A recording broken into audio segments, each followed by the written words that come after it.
I'm making a chicken pie. I've got the onions and the bacon and some carrots and celery and garlic.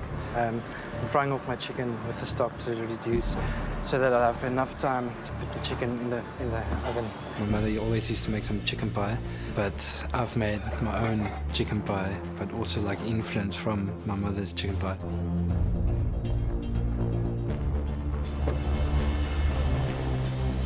How are you doing, Penny? Hi, Ruben. What are you doing with this bird? The first thing that came to mind was a chicken curry, but I've made all of that. So I'm going with my grand's sort of theme, which is French, because she was French. So I'm doing a coq au vin.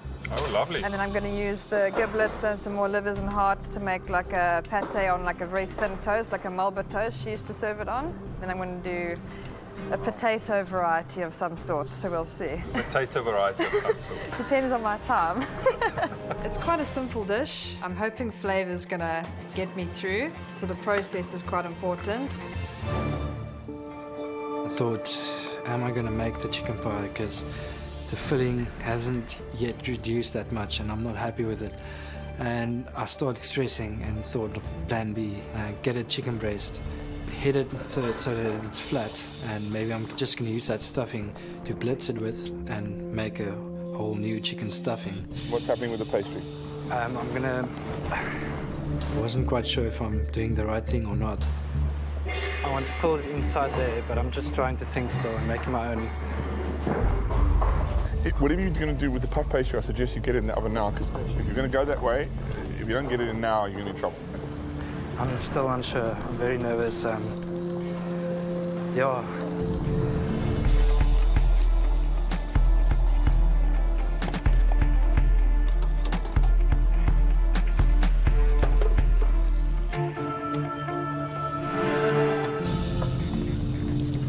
I take one piece of the bread out. I'm actually very happy with it.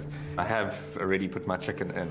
I'm making good progress because I was getting concerned that I'd rather have my chicken finished than cutting it fine right at the end. I also then start concerning myself around the hearts and liver, flambe that a bit, let the alcohol burn off.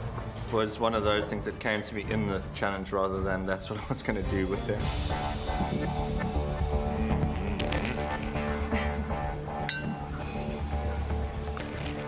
Cooking with some good wine here, and some port. Yeah, I'm going to use the port for the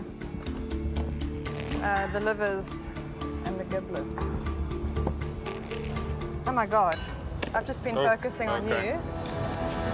Tucking my potatoes into my coq au vin. Still have time to take it out. Yeah, I do. Now your mash will have an extra added flavor. You've distracted me, Ruben. Okay, I'll leave now.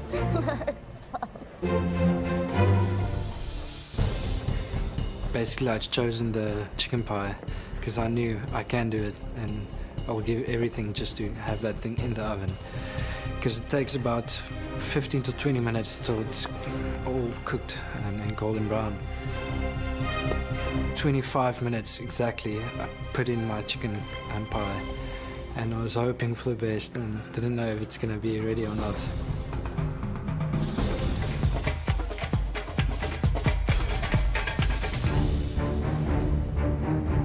I'm really rubbish at plating. I know that it's my weakness. I don't really think there's an elegant way to plate up coq au vin. I could be wrong.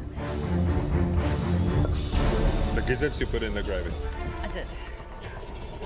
But I've strained them out now.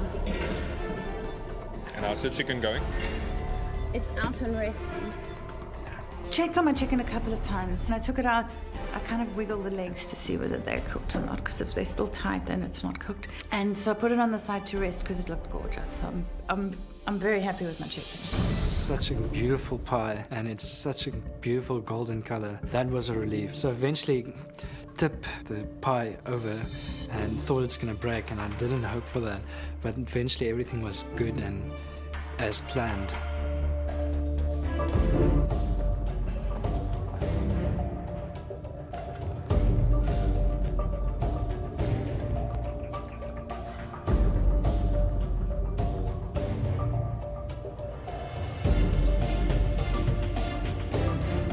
The sandwich needed a little bit more time.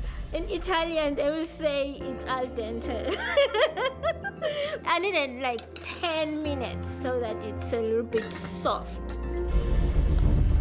Yeah, 2 minutes ago, the juices for the marinade from the chicken is reduced down beautifully. I'm happy with what I've produced.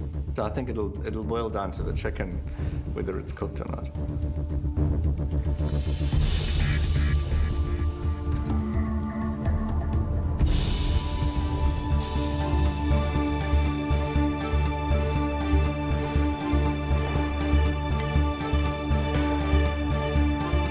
And 10, 9, 8, 7, 6, 5, 4, 3, 2, 1. That's it. Stop cooking.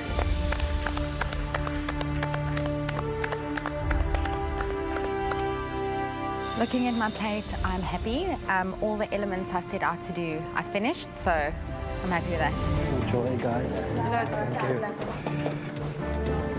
I'm happy about the pie, not the elements around it, because I was just focusing on the pie and if it's going to make some time or not. I'm hoping for the best. Hello, Chef. Bonsoir. How's it going? Good in yourself? Good stuff. Good, thanks. What have you made for us? Today I've made a chicken pie.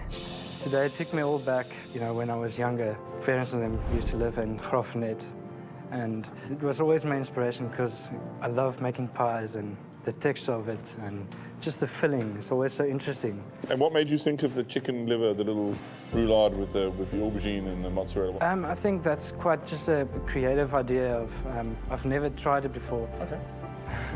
That's okay. Okay, so Yep. let's taste. Okay.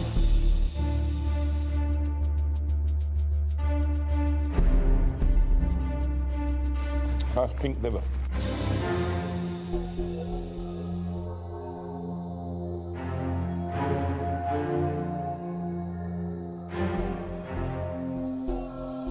The pastry for me is very, very doughy. The pastry didn't cook through, and as a result, very, very doughy and difficult to eat. Love the mash. Great idea. Smooth, light, nicely seasoned. And I like the idea of the livers. The pastry, you put it in too late because you were thinking of making another dish, so you lost time there.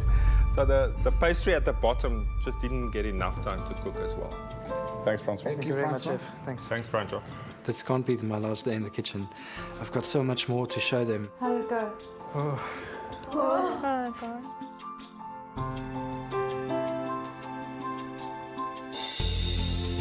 I feel I've done enough. As I'm looking at my dish, I'm worried about the scent, but I know the flavors are there.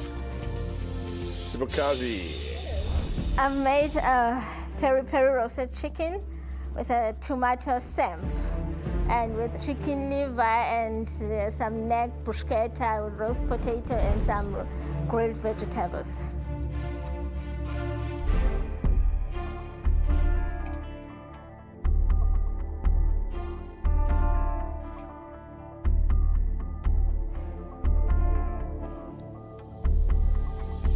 So, Sibukazi, your chicken is really nicely cooked. I mean, it's nice and pink and the skin is nice and crisp as well.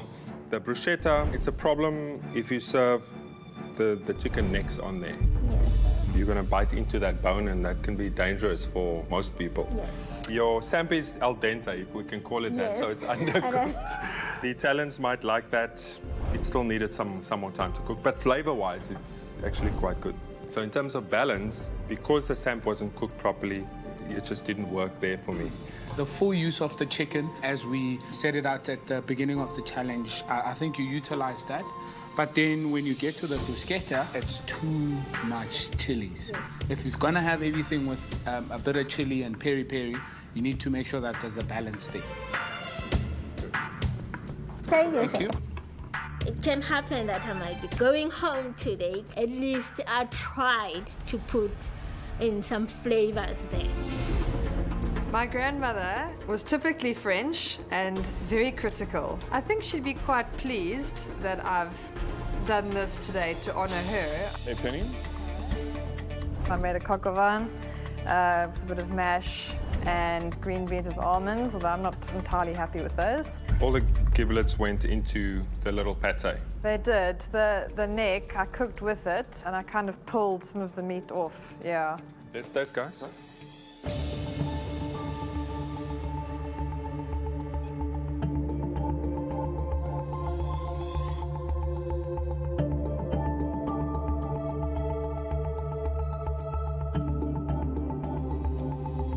I was kind of worried in terms of the timing. You know, you need to be able to get that flavor out and extract all that flavor in a limited amount of time. I think you did a fantastic job. This little pate was genius, I think. I love the flavor. I love cocoba.